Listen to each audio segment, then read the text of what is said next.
So, mga kasari, good evening. Ngayon, inaantay ko ang Pure Gold delivery. Nakita ko nandito na sa harap yung truck nila. Andyan na, guys. Inaantay ko dito sa may papasok. Ayan na si kuya. Oh. Binubuhat na nila. Dito, kuya. Ayan na, guys. Pasok na tayo. I-off na natin to at baka mahiya sila. Naibaba na yung ating mga order from Pure Gold at may aberya na naman na nangyari sa delivery. Hindi nila binigay yung aking resibo dahil naiwan daw yung naka-paper bag, which is yung Yakult. Kaya dinala nila yung aking resibo. Wala na bang yelo.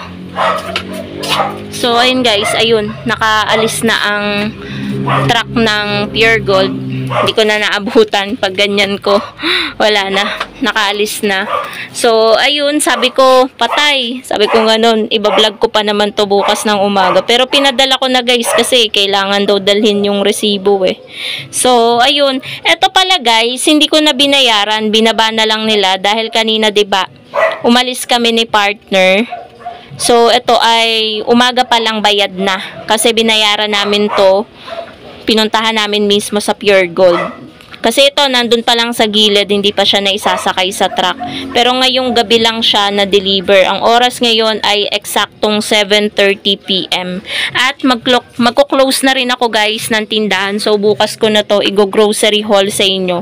Pero hindi ko kayo ma-update sa presyo dahil nasa kanila nga yung resibo. So, share ko na lang sa inyo yung updated pricing ko nito. Pero, hindi ko alam kung meron bang tumaas dito. Siguro wala naman.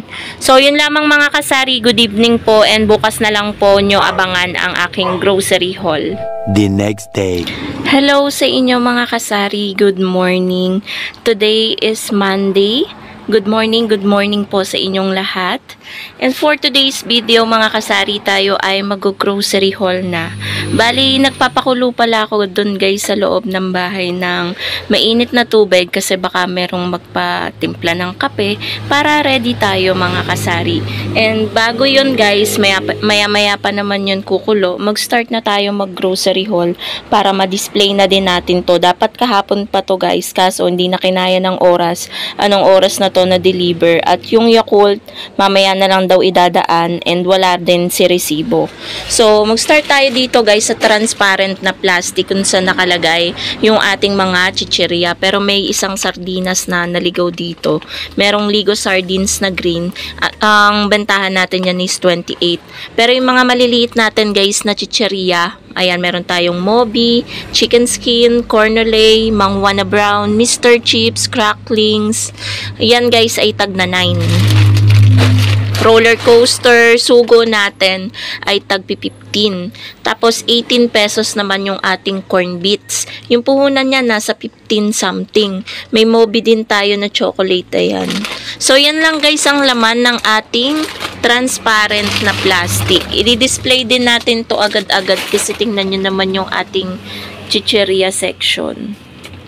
Tapos guys, eto, wait lang, bubuksan ko lang yung putulin ko lang yung mga tali nitong box. Na-open na natin itong malaking box at sa ibabaw merong mga biskwit at pansit canton. Yung mga biskwit natin na ganito guys is 8 pesos. Yung bentahan natin, wala pa masyado guys bumibili. Bravo, 8 pesos. Tapos, meron tayong dito, Magic Sarap, 32 sachets na may free na Dato Puti Toyo 200 ml. So yung bentahan natin ng Magic Sarap guys is 5. Tapos yung toyo naman na ganyan is 12. Tapos meron tayong mga pansit canton dyan. Ayan, calamansi 16. Chili mansi. Yan lang yata yung in-order ko guys. Ewan ko kung nag-order ako ng extra hot. May cream o din tayo dito. Ayan, 9 pesos ang cream o. Medyo pricey kasi. Meron tayong tang calamansi. Tagto 22 guys yung aking mga tang sachet. And then, Nestle lemon ko is 23. Yan. Siguro kumukulo na yung tubig ko sa loob. Cafe Mocha na coffee ko, 15 ang aking bentahan nito. Mabenta kasi to guys sa akin, kaya hindi ako nagpapawala. Coffee ko Blanca twin pack, 15 din yan. Tapos, Nescafe Original, naka-buy 10, get 1 free, 15 pesos din. Sobrang mabenta din yan guys dito. And then, Milo Twin Pack, 20 pesos ang bentahan natin yan. Meron din tayong Swakber brand, dalawang Thai, 13 pesos kada isang sachet. And then, may Tang Orange din pala. Ayan. Ito pa ang Nesty. Tapos, itong ating UFC ketchup, 100 grams is 13. And then, meron din tayong Nescafe stick dito. Tagta-3 to guys. Itong ating Nescafe stick. And then, may Coffee ko Black din dito. Ito yung mga Tang Orange. Ayan. Yung mga dinideliver guys ni Pure Gold, mga nakaganito na. Pilas-pilas na. Kaya ang ginagawa ko, ini-stapler ko siya. Kasi maano naman yung dito niya sa taas. Kaya nai-stapler ko siya para maisabit natin. Tapos, Mang Tomas natin, 14. Dutch Mill. Dutch Mill natin ay 15 or 16, ganun. Tapos ito, 23. Dato Puti Toyo na 350 ml. Wait lang guys, tingnan ko lang yung pinapainit kong tubig sa loob ng bahay. Ayan guys, let's continue. Dito na tayo sa mga delata. Meron tayo ditong 100 grams na Lucky 7 Carne Norte. 20 pesos yung bentahan natin nito.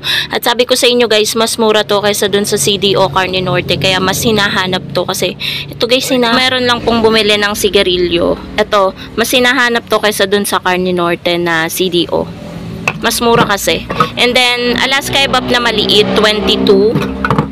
Chinese style luncheon meat na Pure Foods, 38. Bentahan ko yun guys ha. Tapos yung mga sardinas ko is tag to 28 maliban sa mega sardines na green. Ito ay 27 lang kasi medyo mura-mura ang puhunan nito. Kaya binabaan ko din. Argentina meatloaf, 27 pesos yung bentahan natin. Tapos, Argentina corned beef, 39. And then, Century tuna flakes in oil, 39. So, yan lang guys yung mga delata. Dito na tayo, mag-move na tayo. Okay guys, makakapagsimula na tayo mag-haul dito sa mga non-food items. Kasi kanina, kaya hininto ko, merong nagbukas ng tricycle na sobrang ingay. And na-display ko na din guys yung mga chicheria kanina habang naghihintay ako na tumahimik yung paligid. Meron din kasing mga nag-cash out ay dinisplay ko na. So ayan guys, oh, punong-puno na yung ating mga chicheria dyan. 'Di ba? Ang gandang tingnan ng ating chicheria section, ng ating snack rack. So, dito na tayo sa mga non-food items. Konti lang naman to guys. Meron tayong bulak dito. Yung bulak natin is tag sa 7. And then, yung silka natin na green is 23. Mahal guys yung puhunan ng silka na green. Tapos, yung orange, mura ito. Mura to. Mas mura naman to sa Safeguard. 20 pesos lang ito. Ito ay 5 sachet, 65 grams yan. Tapos may Colgate din tayo dito na original. Tagi 11 yung Colgate natin. And then Sunrox 500 ml, 28 pesos ang bentahan natin ito. Tapos Ariel powder and Tide powder. Ayan. Bali, yung order ko na Tide powder is 2 dozen. Tapos 6 na sachet lang itong Ariel Sunrise Fresh natin. So, ano yun? So, ayan guys, nahinto tayo. Isang salita na lang, tapos na sana tayo mag-vlog. Meron lang bumili. So, 16 pesos yung ating Tide and Ariel. So, yan lang naman mga kasari, yung mga groceries, yung mga chicheria na display na natin. Ayan yung mga konting biskuit. And then, yung konting delata dito, unti-unti ko na ding na-display kanina. Yung Yakult nga pala, 12 pesos yung ating bentahan ng Yakult. So, hindi ko alam guys kung meron bang mga tumaas dito kasi dinala nila kagabi yung resibo dahil nga yung Yakult ay naiwan daw. So, yun lamang mga kasari. Thank you so much for watching. Happy Monday and happy selling po sa inyong lahat. Bye guys!